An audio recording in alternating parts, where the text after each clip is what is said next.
बघा प्रश्न आहे 1, 2, 3 हे अंक एकदाच वापरून तयार होणाऱ्या सर्व 3 अंकी संख्येची बेरीज आपल्याला करायची आहे.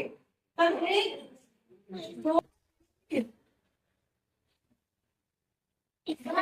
हे 3 अंक वापरले जातात. किती संख्या तयार होतील? 6 संख्या तयार होतील. तर संख्यांची बेरीज आपल्याला करायची आहे, परंतु हे सूत्र आपण एक शॉर्टकट ट्रिक काढणार आहे. काय करायचं आहे? 1 + 2 + 3 याची बेरीज किती येते? किती येईल याची बेरीज? 6. आणि आता बघा 6 गुणिले 2 करायचे, हीच आपली ट्रिक आहे. 6 गुणिले 2 करायचे. किती उत्तर येतील? 12 मांडायचे बघा.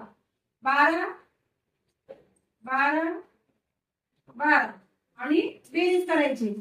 किती आहे बेरीज? 2 2 1 3 2 1 3 आणि 1.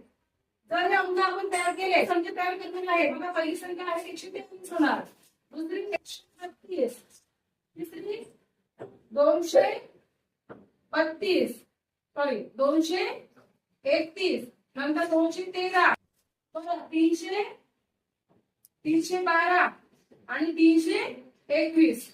याची जर आपण बेरीज केली तर बघा 3 2 12 केले 6 9 10 11 आणि 12. आजचा एक 12 ने 13, एक आजचा 12 ने 13. आलं का उत्तर सारखं? आलं का? तर हो, उत्तर सारखं. तुम्हाला एक प्रश्न आहे. 4 5 आणि 6 हे अंक एकदाच वापरायचे आहेत आणि त्यात सर्व तयार होणारे सर्व एकदाच वापरून तयार होणाऱ्या सर्व 3 अंकांची बेरीज तुम्हाला करायची आहे.